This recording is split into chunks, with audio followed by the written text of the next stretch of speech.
Hello everybody, welcome back to another episode of Football versus Maths. In this episode we're going to have a look at fantasy football again, and we have a special guest this time, Rob Courtney. So what we've done is we've pre-recorded this, so we'll dive right in. Obviously don't forget to like the video and subscribe if you like the content, and as I said, let's dive right in. Right, here's Rob.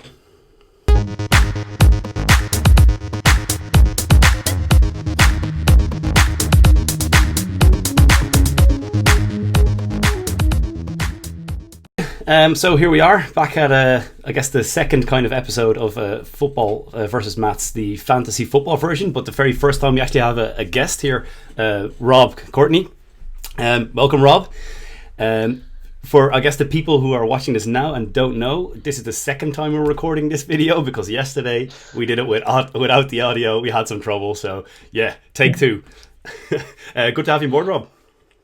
Yeah, amigos, it's a pleasure to be here again. As I said, I'm absolutely honoured to be the first guest for Football versus Maths, the fantasy edition. As you can see, I'm coming live from Anfield on the day that Liverpool have actually just signed Thiago. So the next time you have me back on the podcast, I can guarantee you he will be my pick. But for today, we have someone else. Nice. Maybe just give a bit of background. Tirsa, Rob and I used to work together, so it's we know each other quite well, and as Tirsa said the last time, I think we used to play football together, and now it's a bit digital, but good. Tirsa, do you want to kind of kick it off with maybe your first question? Yeah, absolutely. So I was about to say, thank you, Rob, for it's great having you here, as Martin was saying. I think it's been more than 2 years working together, playing football together. You and I going to the pool in our lunchtime. So it's great having our first fantasy coach today, and it's you. So, and actually going through the fantasy, can you just tell us more about how you went through this? So, this why did you choose fantasy? Yeah, for sure, absolutely. I suppose first things first, I have to park my Liverpool biases. It was always one thing that used to hinder me playing fantasy, always trying to squeeze as many Liverpool players in as possible and never picking any United players. So for the sake of your team, I've parked that today. So the main kind of areas that I looked at when I was picking my player was three core factors, I suppose. So number one was the value, like who was the player out there after a bit of research who I thought is going to increase in value over the next few weeks, who we can get on the cheap now to kind of get you as many points as possible. And then the second piece, which kind of comes from that, is like the form. So it's difficult to judge after only 1 week in the Premier League, but form is a factor, and who is going to get off to a hot start and probably skyrocket in value.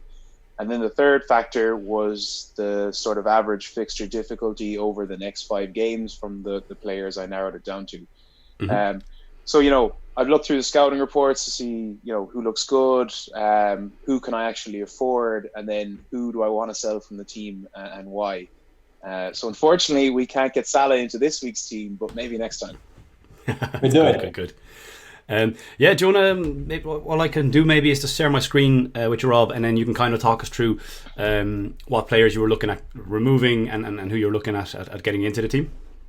Yeah, for sure. I mean, I suppose the first port of call, a good place to always look, that's gotten a lot better, is I suppose the scouting reports on the fantasy website. So this was an area that I went into to kind of look at some game week 2 tips and just see kind of who was the most transferred in, or who was the top pick this week for captain, etc. It's always a good place to start, and it was always hard to look past Aubameyang, I suppose, for first week's pick. So this is always kind of the first good port of call to get an indication of what's going on. And then the first person, I suppose, that popped up for me was Aubameyang, being the top pick for fantasy captain this week. But unfortunately, at 12 million, we obviously can't get him into our team. The second player who I was looking at here, not on this list, but was Bruno Fernandes. He was one of the top targets this week for the game week with like 300,000 plus transfers in. He got an average of 8.4 points per match last season, so he was a player I really wanted to get in, but at 10.5 million, we couldn't afford him.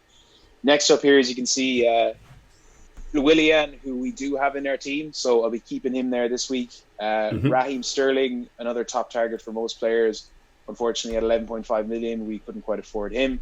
And another player who I fancied was Timo Werner, but unfortunately, he has a dead leg and he's just out of our price zone. So the three kind of players that I narrowed it down to from this was Lucas Digne from Everton, Callum Wilson from Newcastle, and Lacazette from Arsenal. And the fourth person I looked at outside of these was Patrick Bamford from Leeds. All right. So what I'll do is I'm just going to jump over to the actual fantasy team just to give people kind of an idea of what the team was. By the way, thank you, Rob, for the introduction. I think questions we're gonna be asking you, such as like, who are you gonna choose, why, and if you're gonna sell them, why. So if you can tell us more about that as well, that'll be great. Perfect. So I suppose trying to choose who to remove is always a difficult option. So I narrowed it down to 3 players: 1 defender, 1 midfielder, 1 attacker. Yerry Mina for Everton was the guy I picked out of at centre back for Everton. I thought maybe we could try and get more attacking defender in your team, who's probably going to get you a few more points. The second person who I thought I might sell in midfield was Mahrez. He had been in isolation due to coronavirus, but reading from the reports this week, he's actually back in training. So, he'd be tipped to start, and obviously he's a key player for City. And the third player who I looked at actually was another City player, was Jesus. But with an average of about, I think he had 14 goals last season. So it's kind of hard to remove him from a team, because he's a proven goal scorer and he's going to pick you up points. So I suppose that kind of, from there, I was moving into, okay, who are the 4 players and I want to get in? So I was evaluating those 4 players I picked, and then I kind of would take it from there. So the first person who I looked at was Callum Wilson for Newcastle. Have a quick look here. Give me a second there, just over to transfers. There he is. So Callum Wilson obviously was tipped in one of the scouting reports, and when looking into it further, you can see why. So as a striker at only 6.5 million, he's a pretty good bargain, and he started well last week with the first goal in their 2-0 win away, getting a total of 8 points in game week 1. And no player in Newcastle bettered his 4 shots against the Hammers, and he even created 2 chances, which was joint top with Harry Kane in the league. He's the 3rd most bought forward this game week. He got a total of 200,000 transfers for his home match against Brighton. And I thought an interesting stat on top of this was he actually scored 3 goals and 2 assists in his 5 encounters with Brighton while playing for Bournemouth. So definitely a player who's on form, and he's proven probably going to do the business for Newcastle this week. But when I had a look at the next sort of 5 fixtures, some difficult ones, away to Spurs and at home to United. So over the next 5 games, I think his average fixture difficulty was about 3.2. So that was what deterred me from picking Callum Wilson. So the next player I looked to evaluate was Patrick Bamford. So Bamford, he had a great game against Liverpool last week, of all people. He scored a goal and he looked really promising. And Leeds are probably likely to ride the wave of promotion for the next couple of weeks. And at only 5.6 million, he's an absolute steal. He's likely probably still going to start for the next few weeks or maybe even months while Rodrigo, their new signing, still beds in. So the value for money here is huge. However, again, if you go to their fixtures for the next 5 games, they've got some tough games coming up. Sheffield United away, Man City at home.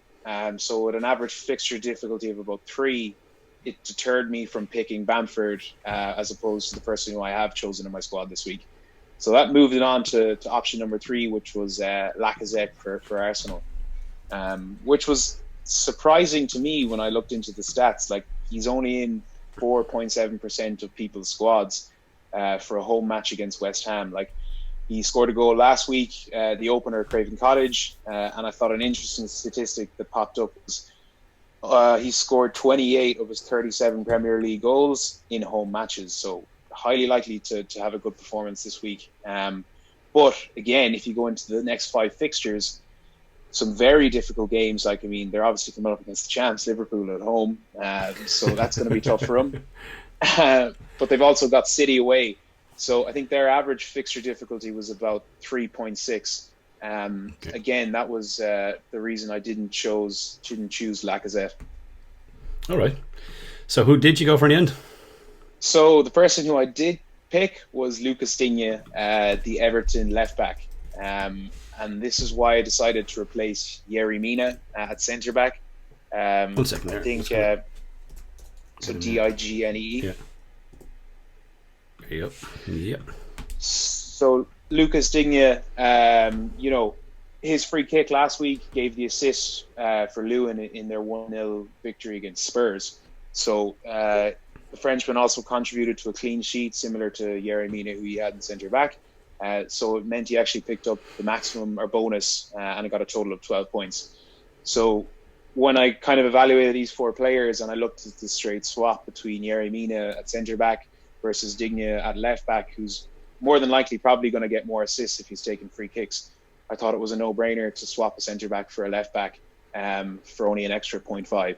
So I think it's promising for Everton under Ancelotti. And if you look at their next 5 fixtures, they have some pretty, reasonable games. Like, they had by far the lowest average fixture difficulty of only 2.4 over the next 5 games, including obviously Liverpool at home, that's being their most difficult. So my pick for this week, at a total of 6 million, so using the 0.5 that you had in the bank, is Lucas Digne. Perfect. All right. So I actually made this change yesterday already when we previously recorded. So this is just logging into the other team, the actual team now with your change. Looks like this, right? So we have Mir Digne in the back row. Fantastic, Rob. Thanks a million for that.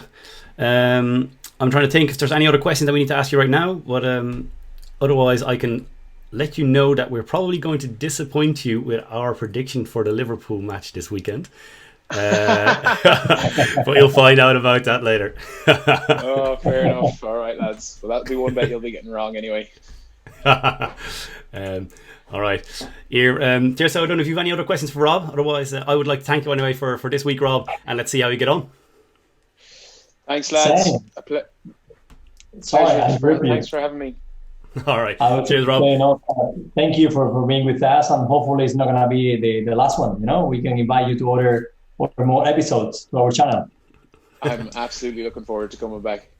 All right. Cheers, Rob. Thank you. Take care. Happy Friday. All right. Cheers. See you. Bye-bye. Happy Friday. Bye. All right, guys, welcome back again. So that was Rob Courtney. Great pick there from him. Hopefully he'll score a lot of points, but yeah, we'll see. Find out throughout the week, I guess. 2 more things to mention. As you can see on the screen right here, he also selected his captain, Martial, and his vice captain, William. So best of luck, Rob. Obviously, if you like that, please like the video. Don't forget to subscribe as well if you want to stay in touch with all the new content. If you'd like to be one of our fantasy coaches in upcoming weeks, just let us know either on Twitter or in the comments below, and we'll see what we can do. I think that's it for this week, guys. And don't forget to follow or check out our other videos, of course, for all of our predictions for the week. All right, guys. See you later. Bye bye.